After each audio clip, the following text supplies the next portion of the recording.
क्या आप जानते हैं कि मणिपुर में अब तक जो हिंसा या उससे जुड़ी घटनाएं हैं उसमें 1, 2, 5, 10 नहीं बल्कि 54 लोगों की मौत हो चुकी है। क्या आप जानते हैं कि मणिपुर में सरकार की तरफ से शूट एंड साइट का ऑर्डर दिया गया था, देखते ही गोली मार देने का। क्या आप जानते हैं कि मणिपुर में 23,000 लोग ऐसे हैं जिन्होंने डर कर घर छोड़ दिया है। मैरीकॉम तक ने कहा कि मणिपुर में डर लग रहा है। तमाम सुरक्षा बल जो हमारे हैं उन्हें मणिपुर में भेज दिया गया है। 5 मई को मणिपुर में एक इलाका है चुरचांदपुर, जहां पर एक कोबरा कमांडो को कुछ लोग आकर गोली मार देते हैं। ड्यूटी के बाद वो अपने घर गए थे। उसी दिन मणिपुर की राजधानी में एक टैक्स असिस्टेंट है, उन्हें भी मार दिया जाता है। और यह मौत का आंकड़ा जो है ये बढ़कर अब 54 हो गया है। हजारों लोग विस्थापित हैं। तो हमें लगा कि हम आपको ये पूरा विवाद समझाते हैं। ये समझाते हैं कि मणिपुर में कैसे हिंदू बनाम जनजाति का मुद्दा जो है वो इस वक्त छाया हुआ है। कैसे आरक्षण के चक्कर में मणिपुर में लोग मार पिटाई कर रहे हैं, पिटाई नहीं मार काट कर रहे हैं, ये जरा वैसे होगा। और कुकी और नागा जातियां जो हैं वो कैसे बीजेपी सरकार से नाराज हैं। साथ ही ये हिंदू मैतेई कौन है जिनको लेकर ये पूरा विवाद बढ़ा। दरअसल मणिपुर में सारे विवाद की जो मूल वजह है वो है 371 लैंड रिफॉर्म एक्ट, जो वहां की जनजातियों को विशेष प्रिविलेज देता है। और ये सारा मामला जो है ये जमीन और आरक्षण का विवाद है, जो वोट बैंक से, पॉलिटिक्स से सीधे सीधे जुड़ा हुआ है, जिसमें डर भी है, बदलाव के डर भी है, वोट पाने की चाह भी है। लेकिन अगर इस पूरी खबर को और पूरे विवाद को आपको समझना पड़ेगा तो आप इसे ऐसे समझिए कि मणिपुर जो है वो एक क्रिकेट स्टेडियम है और इसमें जो उनकी राजधानी इंफाल है वो घाटी पिच के बीच में है। अब इंफाल जो है वो पूरे मणिपुर का केवल 10% हिस्सा होती है, लेकिन यही 10% में प्रदेश की 57% आबादी रहती है। यानी मणिपुर इतना बड़ा, इंफाल इतना 10%, लेकिन इसमें टोटल मणिपुर की 57% आबादी रहती है। और बाकी जो 90% इलाका है उसमें केवल प्रदेश की 42% आबादी रहती है, और वो भी ज्यादातर पहाड़ी इलाका है, जमीनी इलाका यही है। अब इंफाल जो जगह है वहां पर एक समुदाय है, मैतेई समुदाय, जिसमें अधिकतर हिंदू आते हैं। उन्हीं का दबदबा इंफाल में है, उन्हीं का दबदबा मणिपुर की पॉलिटिक्स में है, और उन्हीं को कुछ ऐसा दिया गया जिसके विरोध में ये पूरा मारकाट चला। दरअसल जो ये मैतेई समुदाय है ये मणिपुर में जो कुल 60 सीटें हैं उनमें से 40 सीटों पर अपना दबदबा रखता है। हमने आपको पहले ही बताया कि इनकी आबादी जो है वो तकरीबन 53% है, और इंफाल में इन्हीं का कब्जा है। तो वहां की विधानसभा हो 40, अगर 60 में से 40 नेता इन्हीं के हैं तो आप समझ सकते हैं कि समुदाय का कितना बड़ा दबदबा होगा। और जो बाकी 20 विधायक बचते हैं 60 में, वो आते हैं जनजातीय समुदाय से, और वो जनजाति जो हैं वो ईसाई समुदाय से हैं। इसके अलावा आप वहां पर 8% मुसलमान भी हैं, और तकरीबन 8% ही आप वहां पर कह सकते हैं कि सनमाही एक समुदाय है वो वहां पर है। लेकिन ये जो पहाड़ और जमीन का अंतर है, जमीन पर किसी और का दबदबा, पहाड़ पर किसी और का दबदबा, इसी में 371C आर्टिकल जो है वो खेल कर देता है। अब खेल क्या होता है कि भारतीय संविधान का जो आर्टिकल 371C है वो पहाड़ पर रहने वाले आदिवासी जनजातियों को एक विशेष व्यवस्था या कहें विशेष ताकत देता है, जैसे कश्मीर में था। हालांकि यहां पर थोड़ी व्यवस्था अलग है। व्यवस्था यह है कि लैंड रिफॉर्म एक्ट की वजह से जो पहाड़ पर रहने वाले जनजातीय लोग हैं, अगर वो जमीन पर रहना चाहते हैं तो उन्हें जमीन पर घर खरीदने की, रहने की इजाजत दे दी जाएगी। लेकिन जो ये मैतेई समुदाय है जिसका इंफाल में दबदबा है, जो पॉलिटिक्स में 40 सीटों पर अपना पकड़ रखता है, ये पहाड़ जाना चाहे तो ये संविधान उसे रोक दे। और ये पूरा विवाद जो है ये कुकी और नागा जनजाति का है मैतेई समुदाय से। कैसे? क्योंकि कुकी और नागा जनजाति जो है वो पहाड़ में रहती है, उसे जमीन पर आने से रोक नहीं है। मैतेई समुदाय चाहता है कि हमें भी पहाड़ पर रहने का हक दिया जाए, लेकिन जब इन लोग को कॉन्स्टिट्यूशन से अधिकार प्राप्त है तो उसको लेकर ये विवाद कर रहे हैं। जैसे कश्मीर में हुआ था 370 को लेकर काफी विवाद हुआ था, आप जाकर जमीन नहीं खरीद सकते थे, वहां की जमीन उन्हीं की थी। यही पहाड़ी लोगों का कहना है कि हमारी जमीन हमारी है, जमीन वालों को ना दिया जाए। अब ये मामला जो है ये पहले से भड़क रहा था। चुरचांदपुर में 3 मई को विवाद हुआ, हिंसा हुई, उसके पहले से 2-3 महीने से ये विवाद चल रहा था। विवाद इसलिए बढ़ा कि जो मुख्यमंत्री वहां पर हैं बीरेन सिंह, उनका यह कहना था कि आदिवासी समुदाय के लोग हैं, जो यानी कि नागा और कुकी समुदाय के लोग जो हैं, वो जंगल में गैर कानूनी तरीके से अफीम की खेती करते हैं। ये उनका तर्क था और कहा कि इसी कब्जे को हटाने के लिए हमने एक नया रूल डाला, मणिपुर फॉरेस्ट रूल 2021, जिसको हम इंप्लीमेंट कर रहे थे और किसी भी तरह के अतिक्रमण को हटाने के लिए ड्राइव चल रही थी। लेकिन जो वहां पर अंदर लोग हैं, आदिवासी लोग, उनका यह कहना है कि उनकी पैतृक जमीन है और उनकी घर की जमीन को अगर ये लोग आएंगे तो ये कब्जा हो जाएगा। उन्होंने कोई अतिक्रमण नहीं किया, उनके बाप दादा पुरखे वहां रहते हैं और सरकार जो कदम उठा रही है वहां पर, वो उनका हक छीनने के लिए। आदिवासी समुदाय जो है उसे लग रहा है कि सरकार उसकी जमीन कब्जा कर लेगी। सरकार कह रही है कि अफीम की खेती करते हैं, इसे हटाना होगा। जबरदस्ती इन्होंने पहाड़ पर जितना जमीन है उसको कब्जा कर लिया है, हम अवैध अतिक्रमण हटाएंगे। क्योंकि जिसका जो मन किया आदिवासी समुदाय में, उसने उस जगह पर जाकर कब्जा कर लिया, वो सरकार की जमीन है। ये लोग मानने को तैयार नहीं है।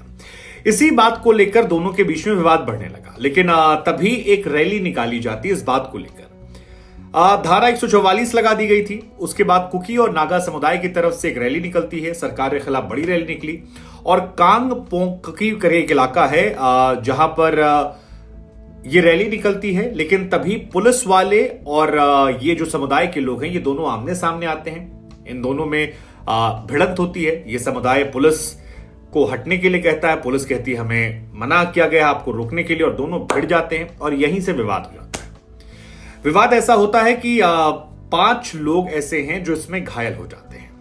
अब इसमें आपको एक बात और समझनी है कि जब मनमोहन सिंह की सरकार थी, तब 2005 में कुकी जनजाति के कुछ संगठन थे जो हथियारबंद संगठन थे। उन्होंने मनमोहन सिंह से एक रिक्वेस्ट की थी और वो रिक्वेस्ट ये थी कि सस्पेंशन ऑफ ऑपरेशन एग्रीमेंट कर लिया जाए, यानी कि उनके खिलाफ हथियार ना उठाया जाए और वो सरकार से बातचीत करेंगे ताकि राजनीतिक बातचीत बढ़ जाए, विद्रोह वो खत्म कर देंगे, सरकार उन पर हमला नहीं करेगी। और ये जो कुकी जनजाति के लोग हैं 2005 तक वहां पर इसी तरह से विद्रोह करते थे, हिंसा करते थे, काफी पावरफुल हैं, हथियार बहुत सारे इनके पास हैं। लेकिन 2008 में मनमोहन सरकार से इन्होंने ये एग्रीमेंट कर लिया। इनका एग्रीमेंट हो गया, आबादी इनकी कम है। लेकिन इसी 10 मार्च को इनमें से कुकी संगठन में 2 संगठन ऐसे हैं जिसमें से एक है जोमी रेवोल्यूशनरी आर्मी JRA और दूसरा है कुकी नेशनल आर्मी KNA। इन दोनों हथियारबंद संगठनों ने ऐलान कर दिया कि अब हम मनमोहन सिंह के जमाने में वो जो समझौता आपने किया था सस्पेंशन ऑफ ऑपरेशन, उसको नहीं मानते हैं।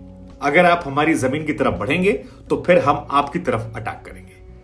और इसी में वो जो कोबरा कमांडो को मारा गया था या जो टैक्स अधिकारी था उसको मारा गया था, इन लोगों की तरफ से आरोप लग रहा है कि मार दिया गया। हालांकि इसका विरोध जो है वो शासन प्रशासन के स्तर पर जबरदस्त तरीके से हुआ है। गृह मंत्रालय तक बात गई है, गृह मंत्रालय की तरफ से वहां पर फौज भेजी गई है। बीच में शूट एंड साइट के ऑर्डर भी दे दिए गए थे। लेकिन हिंसा की आग जो है वो अब धीरे धीरे मणिपुर को बर्बाद कर रही है। लेकिन आपके मन में यह भी सवाल आना चाहिए कि इसमें पॉलिटिक्स और आरक्षण का एंगल क्या है, क्यों ये मामला आया, कहां से आया, क्या इसमें कोर्ट का इन्वॉल्वमेंट था? तो है। दरअसल ये मामला तब बढ़कर जब मैतेई समुदाय की तरफ से हाईकोर्ट का रुख किया गया और हाईकोर्ट में कहा गया कि उन्हें भी आदिवासी समुदाय का दर्जा मिलना चाहिए। हाईकोर्ट ने इसके बाद सुनवाई करते हुए 19 अप्रैल को 10 साल पुरानी केंद्रीय जनजातीय मामलों की मंत्रालयों की सिफारिश को प्रस्तुत करने के लिए कहा और उसमें जो था उसमें इन्हें दर्जा देने के लिए कहा गया था। और इसी बात से मैतेई और कुकी समुदाय जो है ये आपस में भिड़ जाते हैं। अब दोनों के दरअसल इसमें अपने अपने तर्क हैं। जो मैतेई समुदाय है, जो बहुसंख्यक समुदाय है, वो ये कह रहा है कि 1949 में जब मणिपुर का विलय भारत में हुआ था, उस दौरान ये मैतेई समुदाय यहां पर जनजाति का दर्जा रखता था, तो अगर तब था तो अब क्यों नहीं है। दूसरा इनका यह तर्क है कि मैतेई समुदाय जो है उसको दर्जा मिलेगा तो उनकी पूर्वजों की जो जमीन है, परंपरा है और संस्कृति की रक्षा के लिए बहुत जरूरी हो जाएगा और उन्हें एक तरीके से संवैधानिक कवच की जरूरत है। वो कानून के तहत रहकर अपनी बात मनवाना चाहते हैं। इसकी एक वजह यह भी है कि वो आर्थिक तौर पर संपन्न है, 40 विधायक उनके साथ में है, तो आप समझ सकते हैं। तीसरा उनका तर्क यह है कि उनको जानबूझकर जमीन तक रखा जा रहा है, उनको और उनके परिवार को और उनकी आने वाली पीढ़ियों को। उनका यह तर्क है कि कुकी वाले जो हैं वो पहाड़ से दूर कर दे रहे हैं और ये खराब है। वो भी इम्फाल वैली में जमीन खरीदना चाहते हैं, उन्हें जनजाति का दर्जा मिले, उन्हें पहाड़ों से अलग ना कर दिया जाए, ये उनके तर्क है। लेकिन कुकी वालों के तर्क, जनजाति समुदाय है, उसका तर्क ये है कि जो ये मैतेई समुदाय है ये बहुसंख्यक है। जैसा कि हमने आपको शुरुआत में कहा था कि 10% इम्फाल है, इम्फाल में 53-57% जो है वो इनकी आबादी है, 40 विधायक इनके पास है। तो उनका कहना है कि ये संपन्न है, इनका सियासी दबदबा है, ये लोग जो हैं ये कंपैरेटिवली ज्यादा पढ़े लिखे हैं, पैसा वाले लोग हैं और हर तरह से पावरफुल लोग हैं। अब इनको ये लगता है, यानी कुकी समुदाय को, कि अगर इनको भी आपने जनजाति में डाल दिया तो जितनी भी नौकरी उनको मिलती थी जनजाति के तहत आरक्षण जो मिलता था, वो सारी नौकरी हो जाएगी इनकी, क्योंकि ये फाइनेंशियली स्ट्रांग है, ये पढ़े लिखे हैं, इनके पास साधन है और इनका पॉलिटिकल पावर ज्यादा है। दूसरा, उसके बाद ये अपने पैसे का रसूख दिखाकर चले जाएंगे पहाड़, और पहाड़ में जितनी जमीन है वो खरीदना शुरू कर देंगे। तो जो कुकी समुदाय ने, नागा समुदाय ने अपना बचा कुचा कर रखा है, वो सारा उनकी ओरिजिनलिटी गायब हो जाएगी और ये मैतेई समुदाय जो है ये उन पर हावी हो जाएगा, जिससे उनके अस्तित्व पर बहुत गहरा सवाल खड़ा हो जाएगा। अब मैतेई समुदाय जो है वो स्ट्रांग है और उनकी भाषा भी जो है वो संविधान की 8वीं अनुसूची में शामिल है, और कई लोग इनमें ऐसे हैं जिन्हें एससी होने का, ओबीसी होने का या ईडब्ल्यूएस होने का फायदा मिला है। तो जो इनके तर्क हैं वो भी जायज है, लेकिन कानूनी तौर पर जब इन्हें इनका हक मिल रहा था तो फिर नागा और वो समुदाय जो है वो काफी ज्यादा नाराज हो गए। इसी वजह से विरोध जो है वो चुरचांदपुर में कुकी समुदाय, नागा समुदाय ने शुरू कर दिया। एन बीरेन सिंह जो मुख्यमंत्री हैं, उनका प्रस्तावित दौरा था 28 अप्रैल को, वहां पर उन्हें रद्द करना पड़ा, विरोध बढ़ा, कुकी समुदाय पुलिस सामने आ गई, लड़ाई झगड़ा, 27-28 अप्रैल की रात को हिंसा होती है, हिंसा बढ़ती जाती है और उसके बाद मामला जो है वो बहुत ज्यादा बढ़ जाता है। इतना ज्यादा बढ़ जाता है कि 54 लोगों की अब तक मौत हो गई है, 23,000 आदमी जो हैं वो चले गए हैं दूसरी जगहों पर। हालांकि इसी बीच में मणिपुर में बीजेपी जो सरकार केंद्र की है, उसने राज्य की प्रशासनिक सत्ता को अपने हाथ में ले लिया है। मणिपुर में अनुच्छेद 355 लगा दिया गया है। अब अनुच्छेद 355 अगर आप नहीं समझते हैं तो आप ऐसे समझ लीजिए कि 355 का मतलब होता है कि राज्य सरकार से पुलिस प्रशासन जितना है वो केंद्र के पास चला जाएगा। अब आप कल्पना कर सकते हैं कि अगर बिहार में कानून व्यवस्था फेल हो गई थी अभी दंगे में, अगर गवर्नमेंट पूरी पावर ले तो कैसे रिएक्ट होता। हालांकि मणिपुरी कहानी अलग है। और 355 का मतलब होता है केवल प्रशासनिक सत्ता लेना, सरकार को बर्खास्त करना नहीं। 356 लगने का मतलब होता है कि सरकार को बर्खास्त कर देना। तो फिलहाल 355 वहां लगी है। केंद्रीय सुरक्षा बल जो है वो वहां पर है, पुलिस प्रशासन जो है वो उनके पास है, लेकिन सरकार को बर्खास्त नहीं किया और इसके लक्षण भी नहीं लग रहे हैं। लेकिन जो कुछ वहां हो रहा है वो दुर्भाग्यपूर्ण है, हैरान करने वाला है, परेशान करने वाला है। लेट्स जस्ट होप मणिपुर में शांति आ जाए।